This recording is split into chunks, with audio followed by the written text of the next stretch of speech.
ಓಂ ಗುರುಭ್ಯೋ ನಮಃ. ಗುರು ಶ್ರೀ ರಾಘವೇಂದ್ರ ಸ್ವಾಮಿಯ ನಮಃ. ಸಮಸ್ತ ಕನ್ನಡ ನಾಡಿನ ಜನತೆಗೆ ನಾನು ನಿಮ್ಮ ಪಂಡಿತ್ ಸಾಯಿ ಸ್ವರೂಪ್ ದೀಕ್ಷಿತ್ ಮಾಡುತ್ತಿರುವ ನಮಸ್ಕಾರಗಳು. ಇವತ್ತಿನ ಈ ಒಂದು ವಿಡಿಯೋದಲ್ಲಿ ಜುಲೈ ತಿಂಗಳ ಮಿಥುನ ರಾಶಿಯವರ ಭವಿಷ್ಯ ಹೇಗಿದೆ ಅಂತ ಈ ಒಂದು ವಿಡಿಯೋದಲ್ಲಿ ತಿಳಿಸ್ಕೊಡ್ತೇನೆ.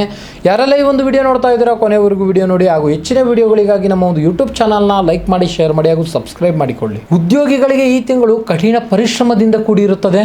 10ನೇ ಮನೆಯ ಶನಿಯು ನಿಮ್ಮ ಕೆಲಸದಲ್ಲಿ ಶಿಸ್ತನ್ನು ತಂದುಕೊಡುತ್ತಾನೆ. ತಿಂಗಳ ಮೊದಲಾರ್ಧದಲ್ಲಿ ಸೂರ್ಯ ಚಂದ್ರನು ನಿಮ್ಮ ರಾಶಿಯಲ್ಲಿ ಇರೋದ್ರಿಂದ ನಿಮ್ಮ ಕಚೇರಿಯಲ್ಲಿ ಪ್ರಭಾವಗಳು ಹೆಚ್ಚಾಗುವಂಥದ್ದು. ನಿಮ್ಮ ರಾಶಿಯಲ್ಲಿ ಮಂಗಳನ ಪ್ರಭಾವ ಇರೋದ್ರಿಂದ ಕೋಪ ಮತ್ತೆ ಆತಂಕ ಹೆಚ್ಚಾಗುವಂತ ಸಾಧ್ಯತೆಗಳು ಬಹಳ ಇದೆ. ಸಹೋದ್ಯೋಗಿಗಳೊಂದಿಗೆ ವಾದಕ್ಕೆ ಇಳಿಯಕ್ಕೆ ಹೋಗಬೇಡಿ.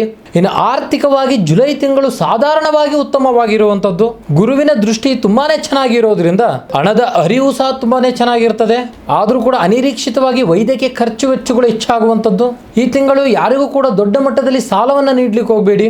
ಇದು ವ್ಯಾಪಾರಸ್ಥರಿಗೆ ಈ ತಿಂಗಳು ಲಾಭದಾಯಕವಾಗಿ ಸೇರುವಂತದ್ದು.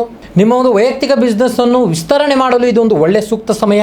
ಆನ್ಲೈನ್ ವ್ಯವಹಾರದಿಂದ ಒಳ್ಳೆಯ ಒಂದು ಉತ್ತಮ ವ್ಯಾಪಾರವನ್ನು ನಿಮ್ಮ ಕಡೆ ಮಾಡಿಕೊಳ್ಬಹುದು. ಇನ್ನು ಕೌಟುಂಬಿಕ ಜೀವನದಲ್ಲಿ ಮಿಶ್ರ ವಾತಾವರಣ ಇರುವಂತದ್ದು. ಗುರುವಿನ ಬಲದಿಂದ ಮನೆಯಲ್ಲಿ ನೆಮ್ಮದಿ ಇರಲಿಲ್ಲ ಅಂದ್ರೂ ಕೂಡ ಜುಲೈ 16ರ ನಂತರ ಸೂರ್ಯ ಮಂಗಳರು 2ನೇ ಮನೆಗೆ ಬರೋದ್ರಿಂದ ನಿಮ್ಮ ಮಾತಿನಿಂದ ಕುಟುಂಬದ ಮನಸ್ಸಿಗೆ ನೋವಾಗದಂತೆ ನೋಡಿಕೊಳ್ಳಿ. ಇನ್ನು ಪ್ರೇಮಿಗಳಿಗೆ ಜುಲೈ ತಿಂಗಳು ಅತ್ಯಂತ ಸುಂದರವಾಗಿ ನಡೆಯಲಿದೆ. ನಿಮ್ಮ ರಾಶಿಯಲ್ಲಿ ಇರುವಂತಹ ಗುರು ಪ್ರೇಮ ಸಂಬಂಧವನ್ನು ಗಟ್ಟಿ ಮಾಡುತ್ತಾನೆ.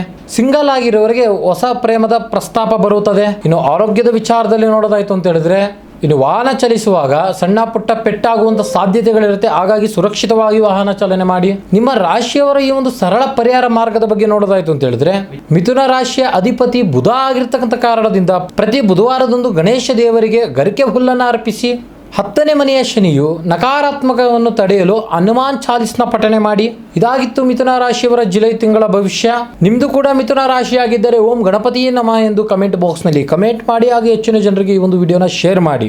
ಇನ್ನು ನಿಮ್ಮ ಜೀವನದ ಯಾವುದೇ ಕಠಿಣ ಸಮಸ್ಯೆ ಇದ್ದರೂ ಸಹ ಕೆಳಗೆ ಕಾಣುವ ನಮ್ಮ ನಂಬರ್ಗೆ ಸಂಪರ್ಕಿಸಿ, ಹಾಗೂ ಸಾಧ್ಯವಾದಲ್ಲಿ ನೇರವಾಗಿ ಬಂದು ನಮ್ಮ ಮನೆ ವಿಳಾಸಕ್ಕೆ ಭೇಟಿ ನೀಡಿ. ಧನ್ಯವಾದಗಳು.